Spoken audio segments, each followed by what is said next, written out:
Olá, tudo bem?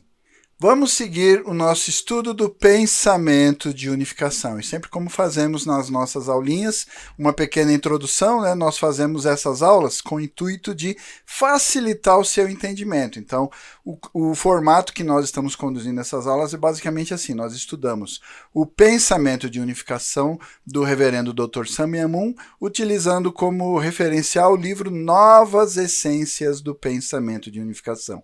E essas aulas facilitadoras são da seguinte maneira, eu tenho trazido algumas partes em cada capítulo, em cada sessão que a gente tem elaborado essas aulas, eu tenho trazido partes ali, eu vou ali, estudo previamente o conteúdo, identifico ali as ideias que no meu entendimento seriam as ideias fundamentais que discutidas, argumentadas, esclarecidas ou pelo menos facilitadas aqui nessas aulas.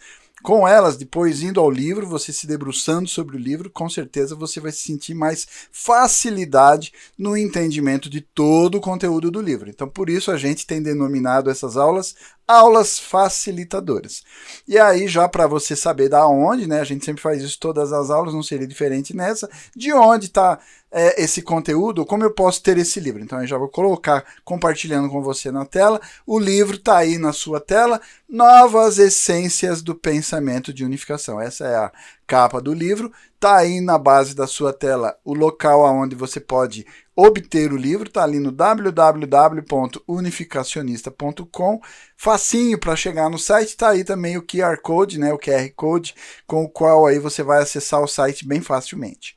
No site você vai ali no menu, literatura, entre outros livros, identifica aí essa capa que está na sua tela, e aí no próprio site você pode já manusear, ler o livro, folheando ele, ir nas páginas e nas seções, nos temas que nós estamos estudando, mas a minha reiterada sugestão e solicitação é que você faça o download. Tem aí o livro, é grátis, né? Então baixa aí no seu celular, no seu tablet, no seu laptop, e aí sempre que eu falar assim, ó, depois vai lá no livro, se debruce sobre esse tema, sobre essa sessão, sobre esse tópico, então aí tendo o livro aí fica muito mais fácil, né? A qualquer momento, na hora que for confortável para você, a hora que você dedicar o tempo realmente para fazer esse estudo, vai ali no livro, né? Acessa a sessão e estuda todo o conteúdo. Beleza? Então basicamente esse é o formato aí, por isso está denominado, né, a nossa série de aulas como aulas facilitadoras. É todo o conteúdo? Não, eu já falei isso várias vezes, né? Se você for no livro e olhar e falar, pá, mas ele não trouxe ali todo o conteúdo. Não, é verdade, eu estou trazendo as ideias principais. Existem mais argumentos, existem mais exemplificações, existem mais tópicos, né, algumas pesquisas, algumas referências a outros autores, etc, etc. Mas como o meu intuito é facilitar a sua compreensão e seu entendimento, então eu tenho trazido aí trechos do livro, tenho trazido os esquemas, né, basicamente todas as imagens, gráficos que estão contidos no livro eu tenho trazido também, alguns por conta própria eu tenho elaborado, baseado naquilo que eu entendi, né, então aí eu tenho feito alguns gráficos, alguns esquemas, né, se você está acompanhando as nossas aulas desde o início, você sabe aí que muitos gráficos eu elaborei, muitos exemplos também eu tentei elaborar aí no intuito de exemplificar e, por conseguinte, facilitar o seu entendimento. E aí, dando continuidade nessa aula, então nós estamos tratando, como também está aí no alto da tela, sobre o tema lógica. Já fizemos várias aulas sobre a lógica, né? Falamos sobre lógica tradicional, algumas visões específicas dentro da filosofia, e na aula anterior, né, se você acompanha aí, você viu, a gente começou a falar propriamente sobre a lógica do pensamento de unificação, a proposição sobre lógica a partir da perspectiva do pensamento de unificação. Na aula anterior ali, né, começando, dando início, a gente se debruçou sobre uma pergunta, tá lembrado? A gente falou lá, por que o ser humano pensa, né? Não partimos diretamente do estudo como as filosofias ou os sistemas tradicionais sobre lógica da filosofia tratam, que seriam sobre leis e formas do pensamento. A gente foi um pouco mais fundo aí no questionamento, né? Fomos ali na origem, no âmago da questão. Por que um ser humano pensa? Então, basicamente, aí a aula anterior a gente se dedicou, né? Dedicamos toda aquela aula com esse intuito de tentar aí mostrar para você, e aí a título só de revisão, não vamos refazer toda a aula porque ela está lá gravada, né? Certamente você já viu. Então, basicamente, a gente ficou ali mostrando, tentando demonstrar a luz do pensamento e unificação com todas as leis, ideias e conceitos que a gente já construiu ao longo de todo o curso, né, de toda essa sequência de aulas, mostrando que o pensamento humano, tal qual o pensamento do ser original, Deus, que a gente estudou lá no primeiro capítulo, Imagem Original, tem como objetivo, né, realizar o propósito de criação. E de forma bem sucinta, né, a gente frisou e enfatizou várias vezes na aula anterior que, em resumo, a gente poderia dizer, à luz do pensamento de unificação, que a estrutura da lógica de um ser humano de natureza humana original se resume na base de 4 posições: desenvolvedora interna, ou seja, aquela cuja estrutura é propósito no centro, né? Sunsan interno, e ali ideias, intelecto, emoção e vontade. E o Ryun-san interno, ideias, conceitos, leis e princípios, estabelecendo dar e receber, gera ou estabelece o logos, o projeto, o plano, a ideia, né, que você pretende realizar. Então, basicamente, essa é a estrutura lógica que o pensamento de unificação advoga, tendo como objetivo único atingir e realizar o propósito de criação. A gente falou alguma coisa ali também que é, sim, obviamente, no processo de operação de ideias ou do processo do pensamento, respeitado individualidade e liberdade. Mas é claro que a gente precisa melhorar essa discussão de liberdade, já visto que a gente já falou sobre isso, por exemplo, em axiologia, né, mostrando ali na teoria de valores a capacidade que o estabelecimento de valores absolutos tem de ainda assim respeitar individualidade e liberdade, e a gente precisa também fazer essa mesma reflexão e análise sobre liberdade e o processo do pensamento humano. Mas a gente vai falar sobre isso também nesta aula. É lógico, como eu já falei, volto a enfatizar de forma sucinta, trazendo trechos, trazendo partes do livro. Beleza? Então vamos lá, vamos seguir? Fazendo aí essa segunda parte, né, ainda falando sobre a lógica a partir da perspectiva do pensamento de unificação, dando continuidade ao que a gente falou na aula passada sobre o objetivo ou ponto de início e também direção, né, do processo de pensamento no ser humano, fazendo aí, lógico, uma analogia com o processo, a direção e o propósito do pensar em Deus. E aí hoje nós vamos agora, nesta aula, falar mais especificamente sobre aquilo que a filosofia e os sistemas tradicionais falam, que é leis e formas de pensamento. Beleza? Tá pronto aí? Caderninho e caneta à mão? Porque eu vou dando as dicas da prova, né? Como eu sempre menciono também, eu trago ali os trechos e dentro desses trechos algumas ideias, alguns conceitos fundamentais eu ali boto numa cor diferente, dou uma realçada no texto e sempre brinco, o grifo da prova, dica da prova, anota aí, né? Então com o caderno e a caneta à mão, pronto aí para a aula? Então vamos começar a trabalhar? Para a gente não se estender, vamos dar início então. Então basicamente dando continuidade, né, o que a gente começou na aula anterior, estamos estudando aí no item 2, lógica da unificação ou a lógica a partir da perspectiva do pensamento de unificação.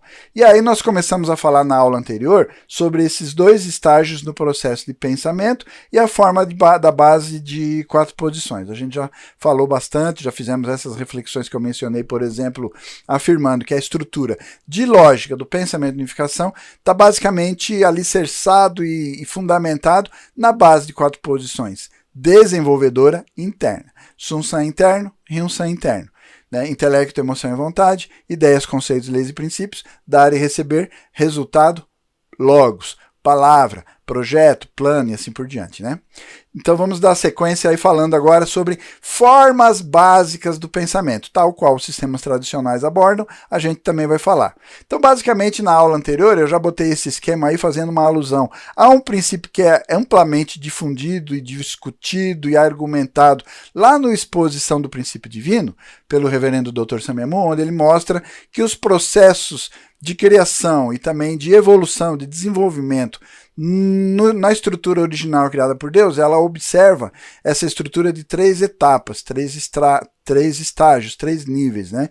E aí basicamente a gente mencionou, falei alguma coisa sucintamente na aula anterior sobre um estágio sensorial, aquele primeiro estágio de formação no processo da cognição, onde nós percebemos, né? E aí vamos ilustrar com os 5 sentidos, percebemos todos os seres, as coisas que nós queremos compreender, entender. O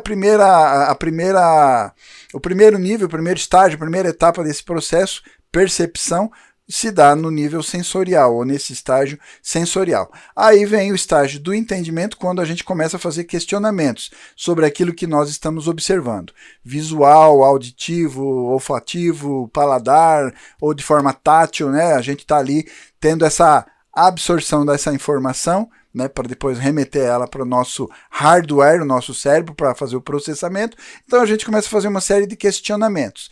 E esses questionamentos, eles ocorrem exatamente nesse estágio que nós definimos aí como estágio de crescimento ou estágio do entendimento, no processo de cognição. E aí, para finalizar, o estágio racional, o estágio de aperfeiçoamento, o estágio de conclusão nesse processo, é quando a gente faz o pensamento, as formas do pensamento. A gente ilustrou isso na aula anterior, falando lá quando a gente faz a colação entre ideias, conceitos, leis e princípios que nós já temos armazenado dentro do nosso rio-san interno e fazemos uma comparação com o senso de conteúdo que nós estamos obtendo a partir da percepção e questionamento sobre esse ser observado, a informação assimilada através do processo sensorial ou desse estágio sensorial.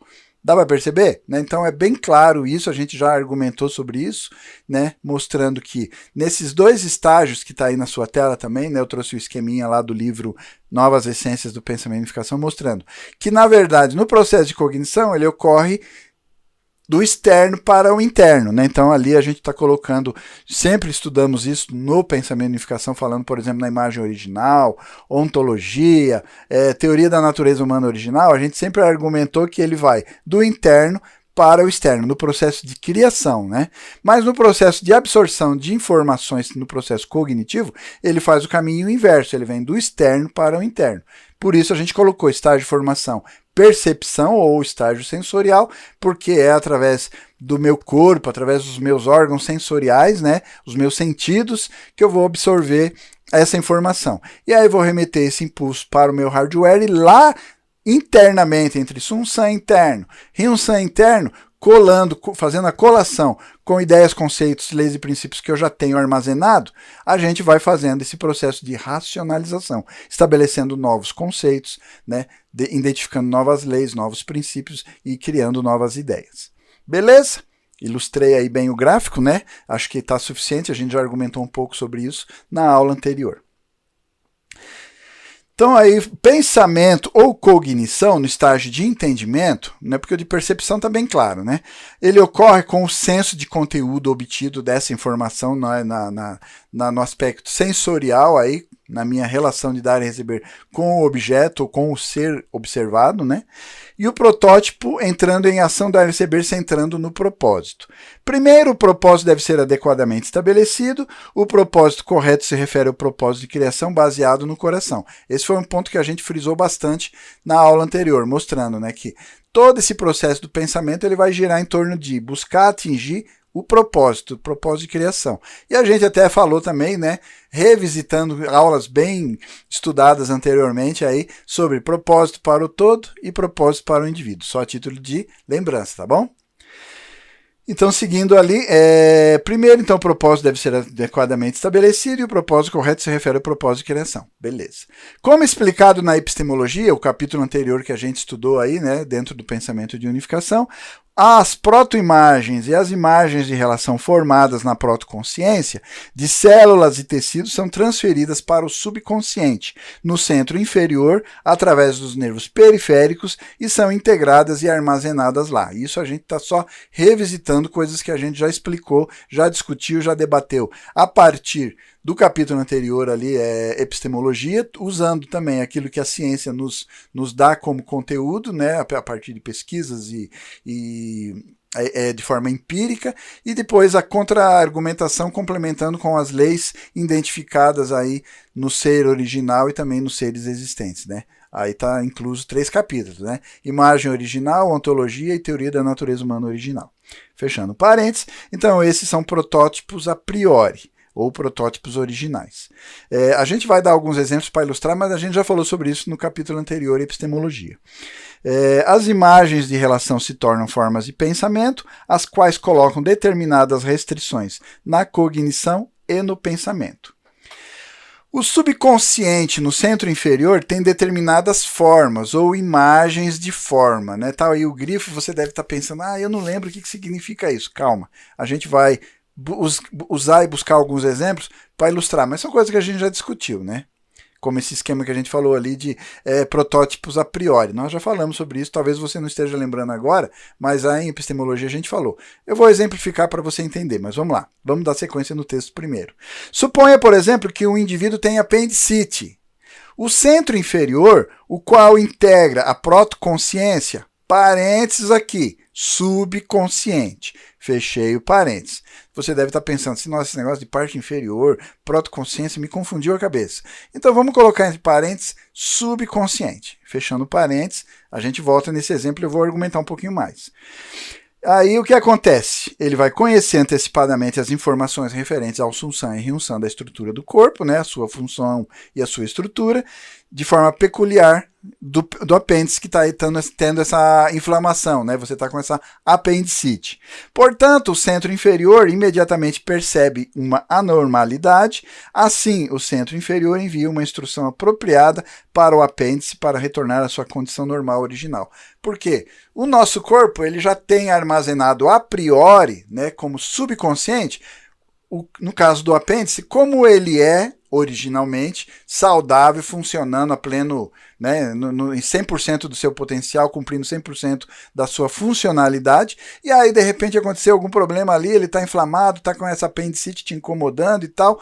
O que o seu subconsciente, a sua protoconsciência, os seus protótipos a priori vão atuar para identificar aonde está o desvio, porque o apêndice era para ser assim, ele está diferente, como ele deveria ser, porque ele está assim, e como eu faço para fazer ele ficar do jeito que ele era originalmente, como ele deveria estar funcionando. Então essa é a função dessa protoconsciência, desse protótipo a priori, ou desse, entre aspas, como eu falei ali agora há pouco, né, botei um parênteses ali, subconsciente. Tá? E isso se aplica tudo no seu corpo. Nós estamos aqui conversando e você não está conscientemente controlando as piscadas do seu olho, porque são necessárias, a gente precisa fazer a lubrificação do nosso globo ocular, e aí, enquanto passa o dia, quantas vezes você faz esse processo? Conscientemente? Você pode até fazer conscientemente, acelerar, tentar retardar, mas no dia a dia, ao longo da nossa vida, nas nossas atividades cotidianas, isso é feito gerido de forma subconsciente, baseado na protoconsciência ou nos protótipos a priori, nas ideias, conceitos, leis e princípios que já estão armazenados dentro do seu subconsciente e que ele está lá trabalhando, cuidando, fazendo a gestão adequada desse processo. E assim é com a sua respiração, assim é com o seu batimento cardíaco, assim é com o seu processo digestivo da refeição, a última refeição que você aí absorveu e que está sendo digerida dentro do seu corpo. Você está fazendo outras atividades, mas esse processo subconsciente, baseado no modelo a priori estabelecido, um protótipo, já previamente estabelecido e armazenado como ideias, conceitos no seu subconsciente, estão em funcionamento. Beleza? Então é só essa ilustraçãozinha, né? Eu falei que ia ilustrar, então estou tentando cumprir a minha promessa. O subconsciente aí que eu botei entre parênteses seria mais ou menos essa ação. E a gente falou sobre isso em epistemologia, então por isso eu não pretendo me estender nessa discussão aqui agora. Quando o movimento do estômago é muito forte, isso pode causar convulsões. Quando o movimento está muito fraco, ele pode causar pitose gástrica ao centro inferior, né, o seu subconsciente, baseado na sua protoconsciência, ou seja, né, os protótipos a priori, né, eles vão trabalhar conhecendo a informação referente à força do movimento do estômago. Quando o movimento é muito forte ou muito fraco, o centro inferior, e aí, de novo, entre parênteses, subconsciente, vai ajustar adequadamente a força. Esse tipo de informação está relacionado com Yang e Yin, né? A intensidade é definida pelas características Yang e Yin constituídas ou constituidoras, né, da nossa estrutura física, e isso é feito de forma subconsciente, tá bom? Então essa é uma forma subconsciente de pensamento, baseado em leis, baseado em protótipos a priori, leis, ideias, conceitos e princípios que o nosso corpo conhece, bem melhor do que nós mesmos, né? Nós, para entendermos o funcionamento do nosso corpo, temos que estudar biologia, temos que estudar medicina nas suas inúmeras áreas, né, nas suas especificidades. Tem a medicina referente ao ouvido, aos olhos, aos ossos, ao estômago, enfim, né, todo o nosso corpo está muito bem, mas nós estudamos e temos essa informação a priori. O nosso corpo já tinha essa informação a priori, né? Nós fazemos a aquisição dessas informações a posteriori, né? E o corpo já tem a priori. A célula tem o núcleo e o citoplasma. O núcleo controla o citoplasma. O núcleo e o citoplasma estão no relacionamento de sujeito-objeto e também de dar e receber. O subconsciente, lá no centro inferior, tem informações referentes a essa estrutura sujeito-objeto e dar e receber. Dentro da célula, ele faz a gestão disso da forma como a gente ilustrou aí. O subconsciente também tem o senso de tempo e espaço. Mais alguns exemplos para ilustrar. Assim, quando ocorre uma infecção em algum lugar no corpo físico, como a gente ilustrou aí na tela anterior sobre a inflamação do apêndice, né? O subconsciente vai então enviar glóbulos brancos para o local e vai tentar fazer a cura, a restauração ou restabelecimento do estado saudável e original daquela estrutura, daquela célula, daquele órgão, né? O subconsciente também conhece o relacionamento entre finito e infinito. Por quê? Por exemplo, os glóbulos vermelhos do sangue morrem depois de viverem por determinado período de tempo. E novos glóbulos vermelhos são criados no intuito de repor aqueles que acabam, né, tendo a sua temporalidade expirada, né? Dessa forma, novas células estão sendo continuamente criadas no corpo e as velhas células morrem. O subconsciente está ciente desta finitude e da necessidade da infinitude da existência dos glóbulos. Então, nesse conhecimento prévio, nesse protótipo a priori que o subconsciente tem, ele faz a gestão desse finito e infinito. A vida útil de um glóbulo vermelho tem um tempo determinado, mas a manutenção e a perpetuidade da existência de glóbulos vermelhos no corpo se faz necessária e ele faz a gestão disso. Quando morre um, ele substitui, né? E você faz isso conscientemente? Claro que não, né? Por acaso, você saberia me informar quantos glóbulos vermelhos tem nesse momento no seu corpo? O seu subconsciente sabe. Mas enfim, é só para ilustrar. Seguindo ali, então, ele conhece, o subconsciente conhece, então, esta infinitude de células e dos órgãos também. Desta forma, o subconsciente do centro inferior conhece as formas de Sun-San e Hyun-San, e Yang-Yin, sujeito e objeto, tempo, espaço, finitude, infinitude, dar e receber, base de 4 posições, e assim por diante, né? E etc. As imagens destas correlações refletidas no subconsciente são as imagens de forma, as quais são enviadas para o centro cerebral e se tornam as formas de pensamento. A gente já falou um pouco sobre isso lá em epistemologia. Então, basicamente, o papel que as formas de pensamento desempenham na ação do pensamento pode ser explicado pela comparação com um jogo de futebol. É uma ilustraçãozinha que o livro faz, aí eu trouxe para ajudar também, como é uma aula facilitadora. No jogo de futebol, os jogadores correm e chutam a bola como lhes agrada. Eles definem qual é a forma como ele vai chutar, se ele vai passar o pé em cima da bola, vai fazer um drible bonito, ou só um drible objetivo, ou simplesmente vai passar a bola para um outro numa posição melhor, numa situação mais tranquila, enfim, ele tem liberdade e autonomia para, em posse da bola ou não, correr ou parar, ou se deslocar para esse lado, se deslocar para aquele, e essa é a liberdade. Contudo, eles fazem isso enquanto seguem determinadas regras. Então a gente sabe, quem gosta de futebol, aprecia o futebol aí, sabe de todas aquelas regras, que tem a linha limítrofe, que a linha do fundo, se for um defensor, ela acaba sendo a bola posse do ataque do time adversário. Se ele recebe a bola numa posição vantajosa ali, tem uma regra que rege isso. Enfim, eu não vou ficar aqui ilustrando, você sabe bem. Mas apesar dele ter liberdade para dentro do campo fazer lances bonitos ou efetivos, ou recuar a bola, ou segurar a posse, enfim, a gente não vai ficar estendendo mais. Tudo isso ainda é regido por leis, existem regras, existe todo um normativo que vai reger esse esporte, e que dentro dessas regras, aí sim, cada jogador na sua posição interagindo com os demais, vai poder agir entre aspas, livremente, ou seja, regido por essas regras com um objetivo, que é obter a vitória, fazer o gol e assim por diante, né? Formas de pensamento, então, são também chamadas categorias, as quais são os conceitos genéricos mais elevados. A gente falou um pouco sobre isso em epistemologia, estudando, por exemplo, as categorias, as 12 categorias básicas lá que o Immanuel Kant delineou lá no seu sistema transcendental. No pensamento de unificação, essas categorias também são estabelecidas na base dos princípios da base 4 posições e também da ação dar e receber. Isso é porque a base 4 posições e a ação dar e receber são os princípios fundamentais, essenciais e centrais do pensamento de unificação.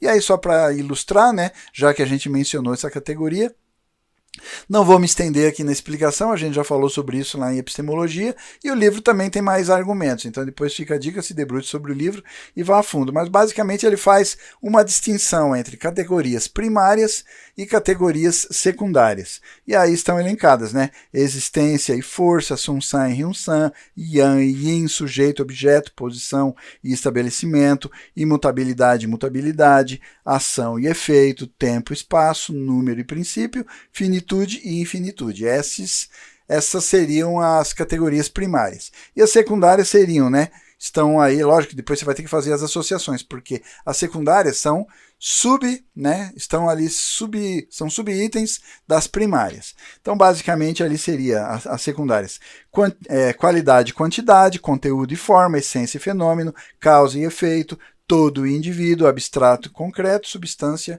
e atributo. Beleza? Sem a gente se estender nessa discussão. Sendo que Sun-san e Hyun-san, entre as categorias primárias, se assemelham à essência e fenômeno, ou conteúdo e forma, por que utilizar então um novo termo tão incomum? Sun-san e Hyun-san.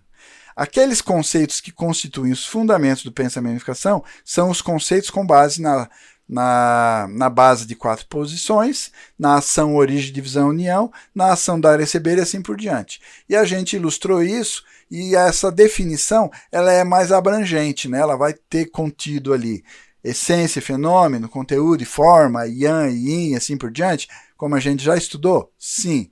Mas essas expressões, elas dão uma nova roupagem, uma nova vestimenta, uma nova percepção e compreensão para esses atributos. Então, se fazem necessário, sim, a utilização dessas expressões aí, Sun-san e Hyun-san.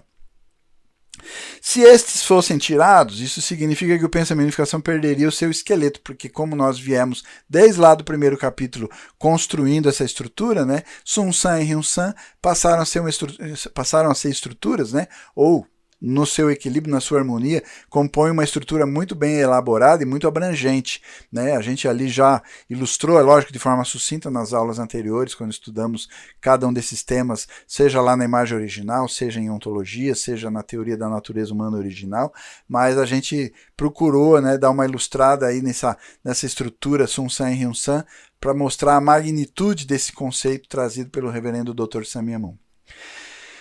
Portanto, não podemos evitar, então, utilizar esses termos como categorias do pensamento de unificação, né, que a gente trouxe. Eu trouxe até essa imagem porque a gente usou incansavelmente lá nos primeiros capítulos, especificamente os 3 primeiros capítulos do livro, né?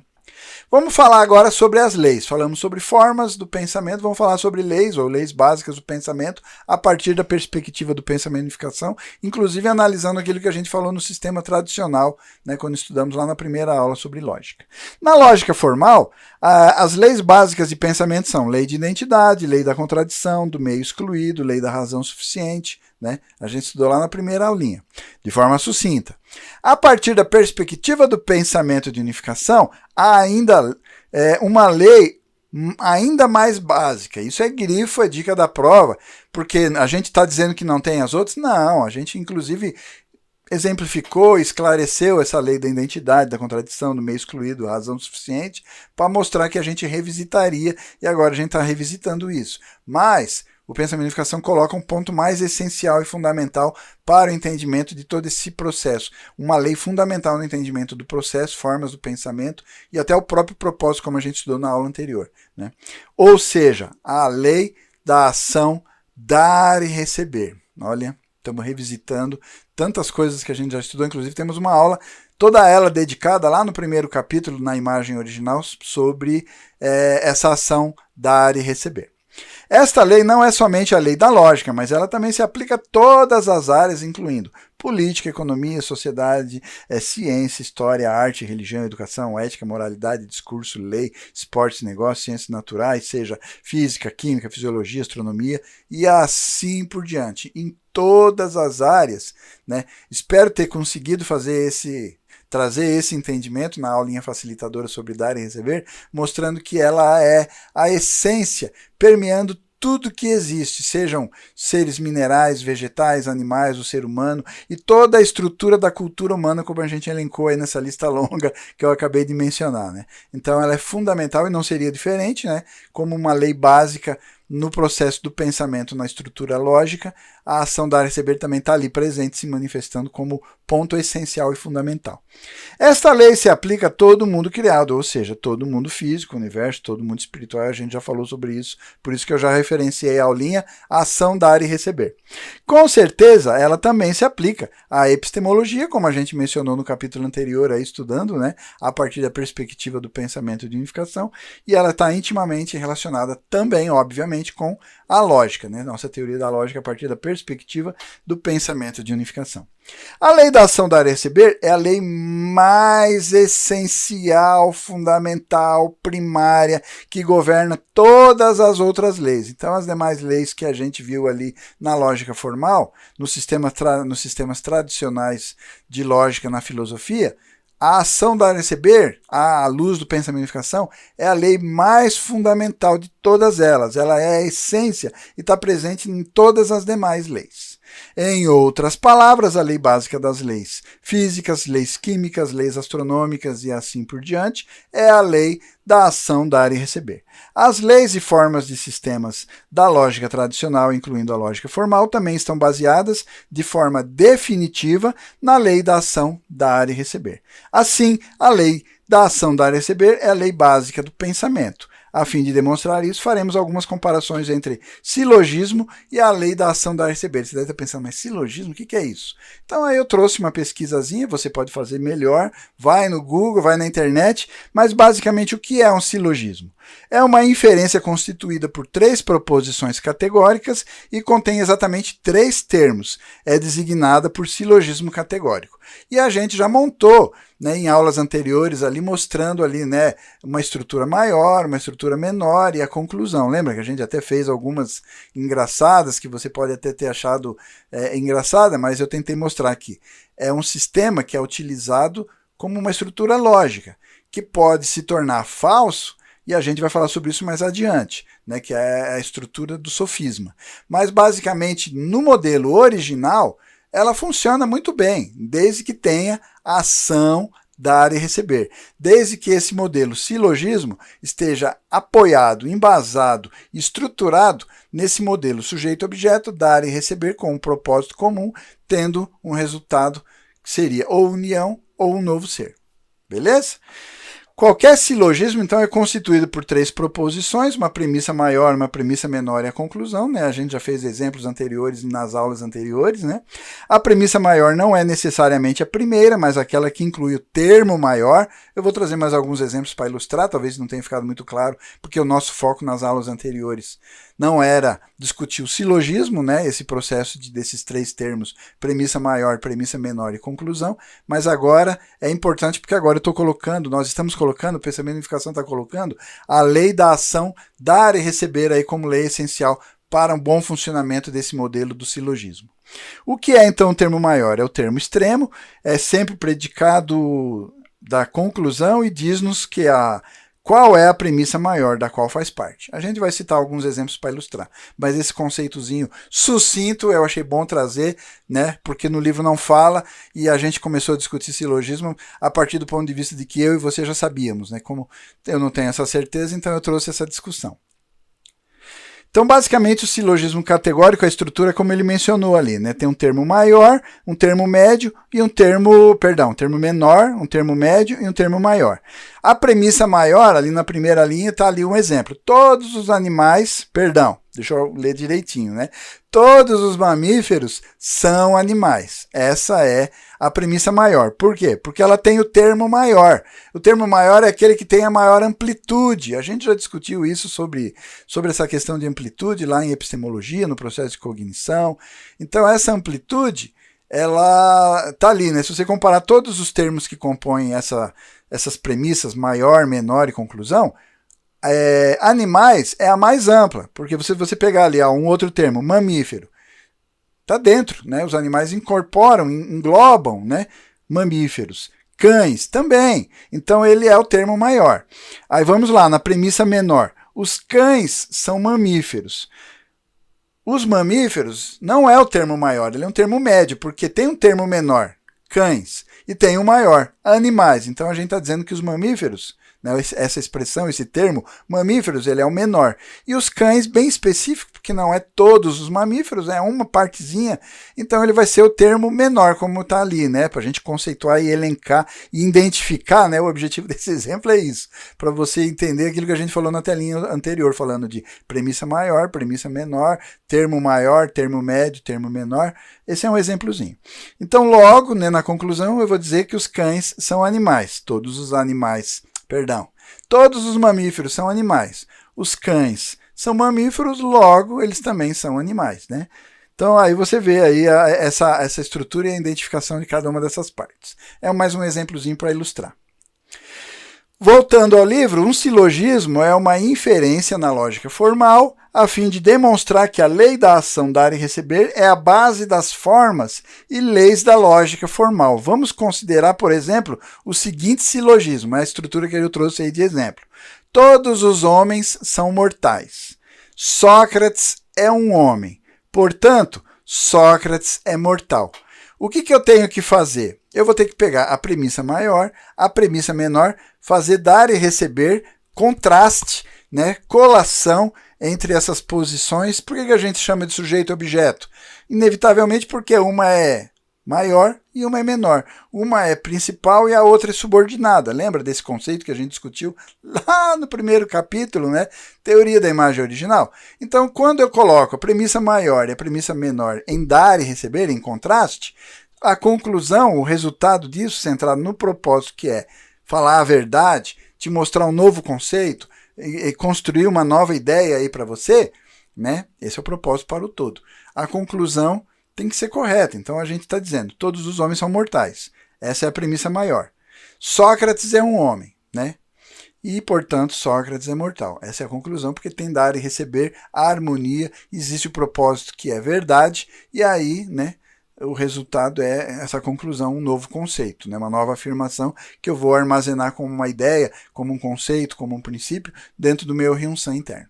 Beleza? Um exemplozinho só para ilustrar como é que a gente aplica dar e receber dentro dessa estrutura aí do silogismo, né? Então a conclusão é obtida como resultado da ação dar e receber entre a premissa maior e a premissa menor, centrando no propósito, como eu já ilustrei ali no exemplo anterior. Ele está só falando agora conceitualmente, né? Teoricamente, aquilo que eu já exemplifiquei na tela anterior. Então a conclusão é alcançada através da comparação das duas proposições, dar e receber, e aí a gente chega à conclusão, né, que quando eu digo homem é mortal e Sócrates é um homem, a conclusão inevitável disso é dizer que Sócrates é mortal, né? Além disso, a própria proposição é estabelecida através da comparação de dois conceitos, sujeito e predicado, como demonstrado na figura anterior que eu mostrei ali. Um outro exemplo aí para a gente ilustrar, veja só. Primeira proposição, 1 metro é 3,28 pés, né? Fazendo aí a conversão, então ele está afirmando. 1 metro, a medida metro, corresponde em pés, né, feet, é 3,28. A largura dessa mesa é 2 metros. Essa é uma segunda proposição, né? Aí já a gente pode dizer que ela é a premissa menor. A conclusão vai ser o quê? Portanto, logo, a largura dessa mesa em pés corresponde a 6,56. Por quê? Dar e receber entre premissa maior, premissa menor, existe um contraste, né? E aí a gente fez a conclusão. E a conclusão ela está centrada num propósito comum, né? Um propósito verdadeiro, não é nenhum outro objetivo, e aí a conclusão é uma verdade, é uma nova ideia, um conceito que talvez você não sabia. É claro que ali é o uso que a gente faz na nossa operação de ideias, no nosso processo de pensamento entre Sum-Sam interno, Ryun-Sam interno, intelecto, emoção e vontade, ideias, conceitos e princípios. Quando a gente faz operação de ideias, você está na escola assistindo aula de matemática, de física, enfim, tem operações matemáticas? Tem. É isso que você faz, colação, né? Proposições. O professor apresenta um problema lá para você resolver. E aí você tem que analisar essa premissa que ele está apresentando, visitar ideias, conceitos, leis e princípios que você já tem armazenado a priori, né? E aí na colação disso, dar e receber, você vai chegar a uma conclusão. É a resposta do problema que o professor apresentou para você, por exemplo, na aula de matemática ou química, né? É uma ilustraçãozinha só, né? Então, aí agora de forma esquemática, né, tá aí na sua tela, aí no lado esquerdo, né, basicamente esse exemplo que eu falei aqui, agora a gente está mostrando esquematicamente. Eu trouxe do livro porque é a esquematização do que está naquela frase anterior ali, naquele parágrafo anterior, né, tá ali. O propósito é comum, a premissa maior, né, vamos pegar aí o exemplo, né, 1 metro corresponde a 3,28 pés. A premissa menor, a mesa tem 2 metros. Logo, quanto que tem em pés? Eu vou ter que fazer o contraste e aí eu vou chegar na conclusão, né? Esse é o tipo de contraste entre proposição e proposição, como é o exemplo anterior. E tem esse outro modelo que a gente mencionou aí agora, né? Sujeito e objeto, contraste e uma nova proposição. Beleza? Né? Só para ilustrar, esquematicamente, né? Eu trouxe para ajudar na leitura do parágrafo anterior ali da explicação do que a gente falou. Então, nesse caso, a conclusão é obtida através de uma comparação de proposições, né? Ou como ele coloca ali no meio do desenho ali do dar e receber, da ação dar e receber, a palavra contraste, né? Ele vai fazer o contraste para a gente chegar à conclusão. Colação, comparação, como você queira falar, né? Então, são palavras que têm o mesmo sentido, o mesmo propósito. Agora vamos falar aí uma coisa que eu já levantei essa questão, essa reflexão aí no início dessa aula. Pensamento e liberdade. A lógica enfatiza as formas e leis do pensamento, tanto na lógica formal, que a gente estudou lá na primeira aula, e também nas outras formas, como a lógica hegeliana, a lógica marxista, a gente falou da lógica simbólica e assim por diante, né? Mas a questão é, aonde está a explicação sobre liberdade? Algum desses autores, pensadores, por exemplo, o transcendental lá do Kant, do Hegel, na dialética, enfim, falam sobre isso? Conseguem conceituar liberdade e relacionar pensamento, formas do pensamento, né, e a expressão liberdade? Então pode-se pensar, estamos restritos por leis e formas no nosso pensamento, já que tanto a lógica formal, a hegeliana, a dialética, né, a simbólica e a da unificação falam sobre leis e formas ou normas, normativos. Como que a gente vai colocar liberdade dentro dessa estrutura de regras e normas, né? Restrições, parece que leis e normas acabam estabelecendo restrições. Ou eu gostaria de pensar livremente sem qualquer restrição. Mas e aí? Padrão. Lembra, a gente usou essa expressão também na aula anterior, né? Padrão de pensamento. Todo ser humano de natureza humana original, criado por Deus para atingir o mesmo propósito de criação, ou seja, tem um padrão. Se a minha forma de pensamento é com o intuito de eu atingir um propósito de criação, logo existe um padrão. Lembra que a gente falou sobre isso? Entretanto, de fato, formas e leis de pensamento nos dão liberdade na forma de pensar. O fato de existir leis, existir formas, existir um padrão, existir um propósito comum entre todos os seres humanos, mas existe liberdade. É a história que a gente exemplificou ali numa tela anterior, que o livro exemplifica, né? Que eu só copiei o exemplo, né? Plagiei o exemplo do livro, da história do futebol ali, jogadores nas suas respectivas posições, e cada jogador de times diferentes na mesma posição vão atuar de forma diferente, que ele tem a sua individualidade, a sua peculiaridade, a sua singularidade na forma de jogar naquela posição, né? E aí, dentro do esquema de um técnico lá daquele time, por causa dos outros jogadores, a peculiaridade, a singularidade daquele jogador atende à demanda. Talvez para um outro técnico, num outro sistema de jogo, de forma de jogar no futebol, não atenda. Então percebe que existem leis e normas, existe padrão, mas também existe liberdade. A liberdade não colide ou não impede, ela não obstrui o funcionamento do pensamento, muito pelo contrário, né? Ela só orienta, norteia, direciona, como são as regras e normas do futebol ou qualquer outro esporte, né? A gente usou aí o futebol, o livro usa esse exemplo que eu achei muito bom, né? Então, pensamento sem leis e formas não funciona, né? Entre parênteses, normalmente o que resulta de uma forma de pensar sem leis e formas, eu colocaria de uma forma coloquial aí como ideia de Jerico, né? Mas enfim, fechei o parênteses. É a mesma coisa como um trem incapaz de se mover sem os trilhos. Somente quando ambos, nossa mente e o nosso corpo, estão de acordo com leis, normas, princípios, eles podem funcionar normalmente. Todas as funções fisiológicas do corpo funcionam de acordo com a lei natural. Respiração, digestão, circulação sanguínea, transmissão de informações nos nervos, estão todas sob determinadas leis fisiológicas, né? E as funções fisiológicas, se elas se desviam dessas leis naturais, o nosso corpo ficará doente imediatamente, né? Que basicamente é isso, né? Quando você fala de uma doença, é um mau funcionamento, está em desacordo com o processo ou a lei, o protótipo a priori definido para aquele órgão, para aquela função específica do nosso corpo. A mesma coisa pode ser dita também sobre o nosso pensamento. Considere, por exemplo, a lei da identidade. A é A.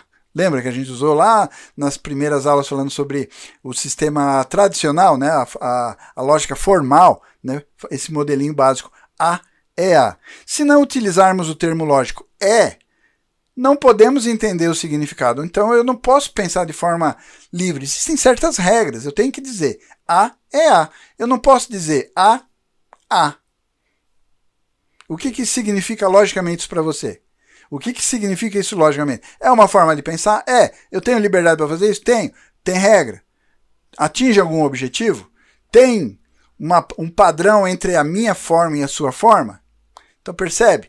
Estou ilustrando aqui, é o exemplozinho que ele trouxe ali, né? Então ele fala ali, se uma pessoa diz esta flor, uma rosa, ao invés de dizer esta flor é uma rosa. Não fica muito claro o que ele quer dizer. Então a forma do pensamento tem regras, né? Essa ligação aí no exemplo A é A ou esta flor é uma rosa, né? Tem lei, tem norma. Essa norma é uma coisa que está aqui já previamente acordada. A gente já fez esse contrato previamente assinado antes da gente começar a conversar. A gente tem essas regras, né, de ortografia, de gramática, que vão permitir a nossa comunicação. A minha forma de pensar agora, eu estou formulando ideias, transmitindo ela. Mas eu tenho que fazer isso de forma regrada, respeitando ortografia, gramática, palavras do vocabulário conhecido por mim e por você. Enfim, né? É um exemplozinho só para ilustrar. Então a mesma coisa pode ser dita referente à forma. Considere, por exemplo, um julgamento universal afirmativo, né? A gente já falou sobre isso lá numa das aulas anteriores. Todo S é P.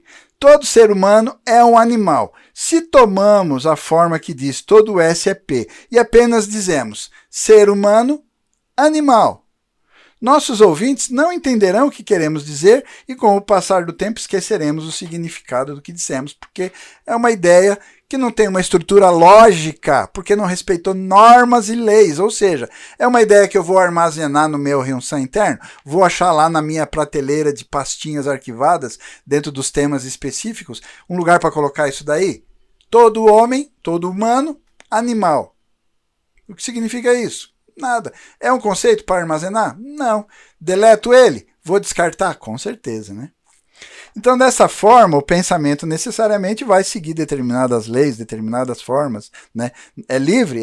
Mas como a gente mencionou, mesmo assim tem regras. Não pode haver pensamento que esteja completamente livre, né? Solto, sem regras norteando ou regendo a sua estrutura, né?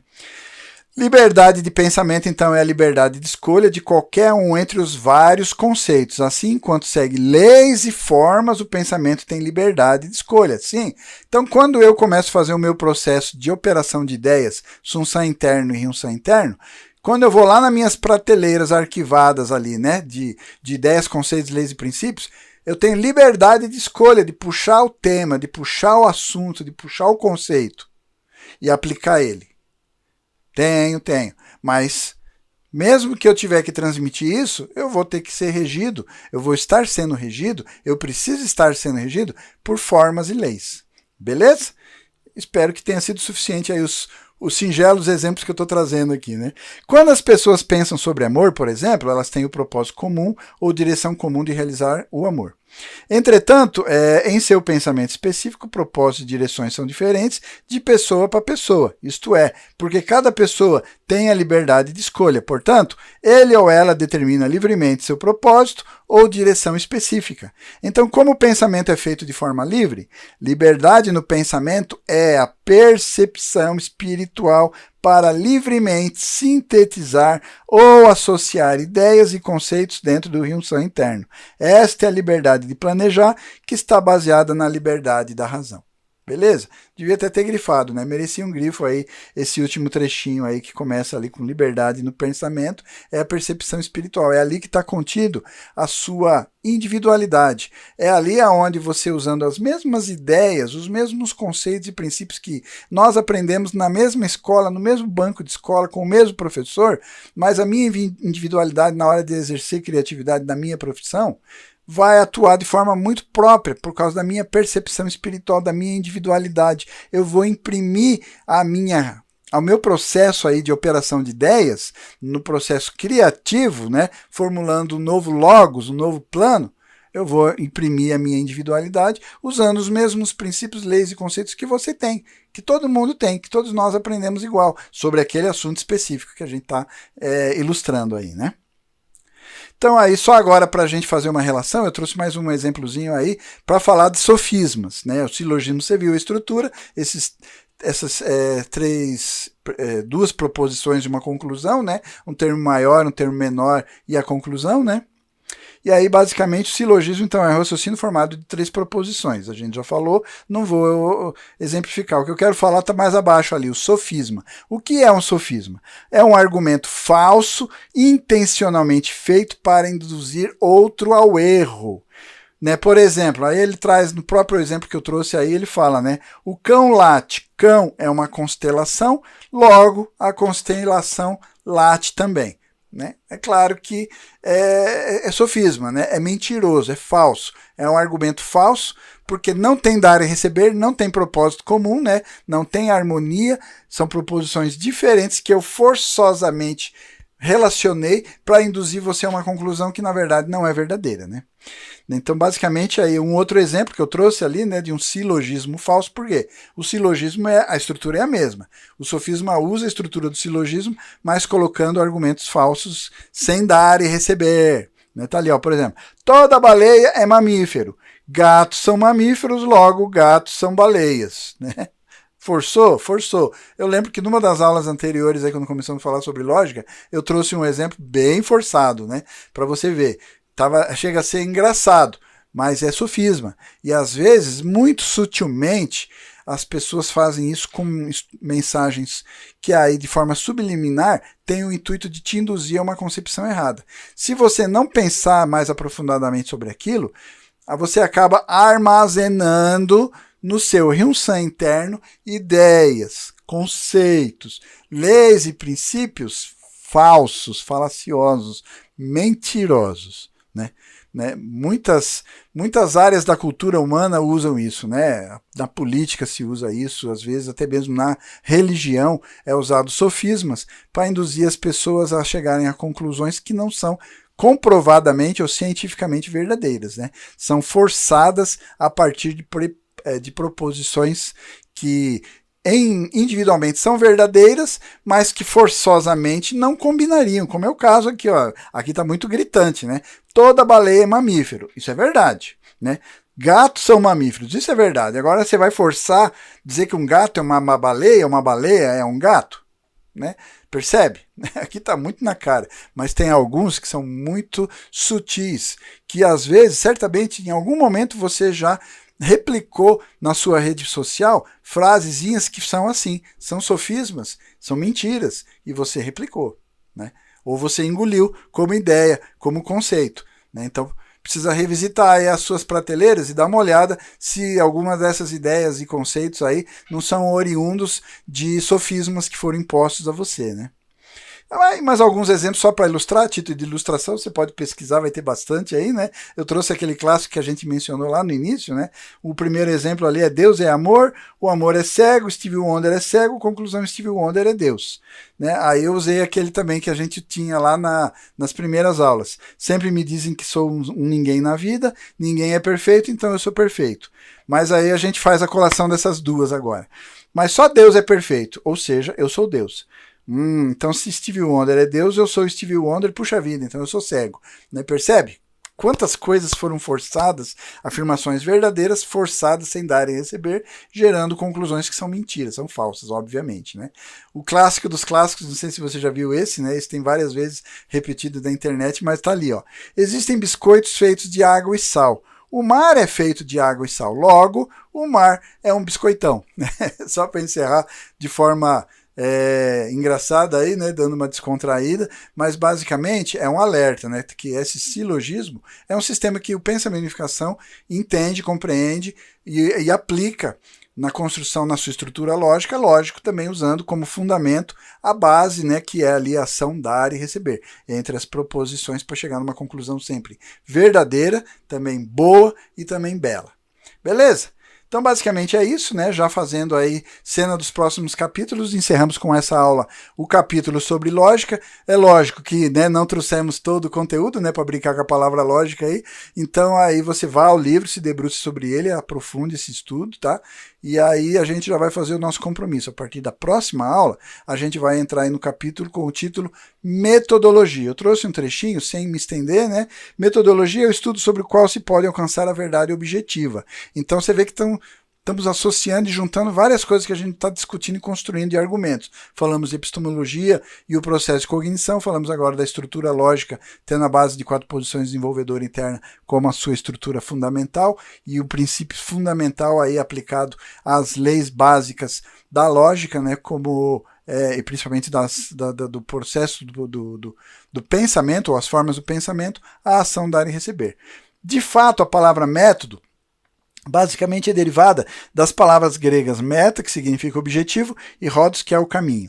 Assim, método implica a fim de alcançar algum propósito, uma pessoa deve seguir um determinado caminho. Desde a época da Grécia Antiga até hoje, muitos filósofos desenvolveram suas próprias metodologias exclusivas para encontrar a verdade.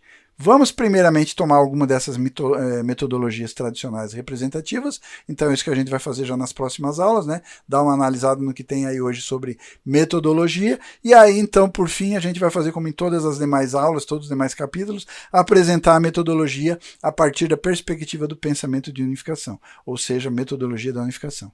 E aí por fim a gente vai falar das tradicionais fazendo um comparativo, mas isso é tema da nossa próxima aula, então já agradeço de antemão aí a sua atenção, peço como sempre, né? Curte aí o nosso vídeo, né? Compartilha, deixa um comentário se quiser e seguimos o nosso estudo aí na próxima aula iniciando, né, o capítulo sobre metodologia. Então nos vemos lá. Obrigado por enquanto e até lá então. Tchau, tchau.